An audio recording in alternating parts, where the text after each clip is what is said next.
What's up, guys? What's happening? It's your friendly neighborhood Muzzafuzza back again with some more Call of Duty gameplay commentary. This is something very, very rare. This is some Modern Warfare 3. It's a little bit of Infected. It's nothing special, but I thought it was fitting for the commentary because today I want to talk about basically people who play games that don't like the games that they're playing.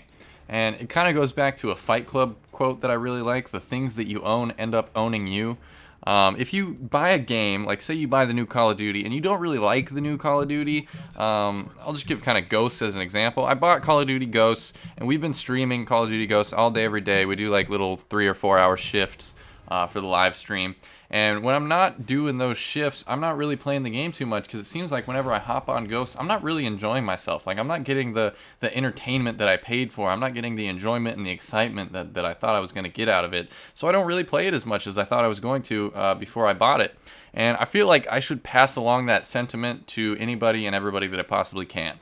If you buy a game or if you play a video game and you're not enjoying that game and you're not really having fun on that game, and you're either, rage quitting, you're getting mad at the game, you're getting upset at the game because you're not performing the way you want to, then I would highly recommend to either break the disc or sell the game or go trade the game in at GameStop or something. You got to do something to get yourself off of that game and get yourself out of that situation as soon as possible. And that's how it was for me on Modern Warfare 3. I tried to play Modern Warfare 3 when it came out for like the first 2 months, and I was basically torturing myself. I was like, this is not the Call of Duty that I signed up for. This is not the Call of Duty that I want to play. But I continued to play it because I thought that's what my subscribers on YouTube would want. I thought that's what the Call of Duty community would want out of me. And now that I look back at it, it was probably a mistake. And now I realize I can really play whatever game I want. I can post whatever game I want. And it makes me a much happier person to be like a variety gamer rather than just a Call of Duty gamer.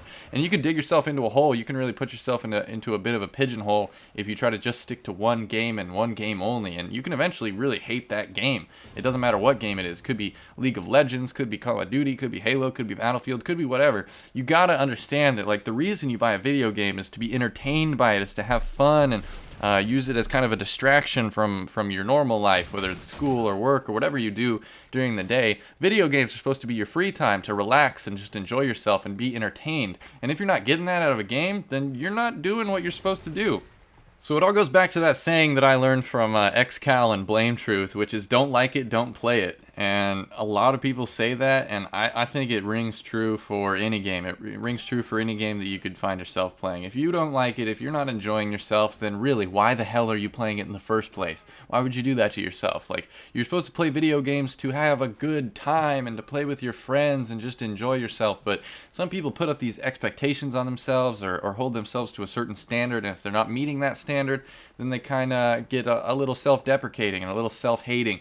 And if you're already, don't have a very high self-esteem in the first place, that could really beat you down. If you're not the Call of Duty player that you want to be, or if you're not the gamer that you want to be, you could beat yourself up over not being amazing. And that's why I think nonsense games, like games where there's not really any major competitive nature, where it's just games where you just mess around and play with friends and just do fun stuff within the game. Games like Gary's Mod and all the different mods within it, like Trouble in Terrorist Town and Slender, like games where really it's just about enjoying it and just about having fun. Those games are almost more valuable to me than competitive games at this point, because what I see in competitive games is like, yeah, there's going to be like the top tier competitive players that really still love to play the game. They love competing at the highest level of the game, and they really take pride in their gameplay, and that's great. Like, I support MLG and I support people who want to do competitive gaming to their heart's content, but only if they're really enjoying it and only if it's actually their passion and one of their interests. But if you're not interested in it and you're still doing it, then you're kind of contradicting yourself and you're being a hypocrite. And that's not cool, man. And I'm speaking from experience. I've been there. I've done that to myself. For months, I was playing games that I really wasn't enjoying and I wasn't getting satisfaction out of. And now it's like I can finally have that self-control where it's like, look, I'm not going to play a video game if I don't start enjoying it within the first half hour or hour that I play it. If I hop on and I'm just hating it and I'm not getting what I want out of it, then I'm either going to trade it out for a different game, or play a different game, or just get off the games entirely and go do something different. Because you gotta understand, even if you are the most hardcore of hardcore gamers, you can get to a point where video games aren't the best thing to be doing. You can get antisocial, you can become kind of like a hermit, where you just stay indoors all day. And I've seen people do this, and there's a few YouTubers that do this. And I think it's much more enjoyable, it's much more entertaining, and it's much better for your sanity overall to play games that you actually have fun playing with your friends, with people that care about you, and with people that are gonna share that fun experience with you and multiply it and make it even more fun. And C-Nanners just came over to our house a couple nights ago, and he was explaining, like, ever since he stopped playing Call of Duty and started playing all those nonsense games that he posts, like Gary's Mod, Trouble in Terrorist Town, the stuff that I listed, that he's enjoyed gaming a lot more than ever before. And I want to get there too. So I'm going to stop posting Call of Duty if I'm not liking Call of Duty. I still enjoy Call of Duty when I'm getting good gameplays and when I'm really having fun, but like, I really don't think it's going to be my main game anymore. I want to bring you guys more to the table.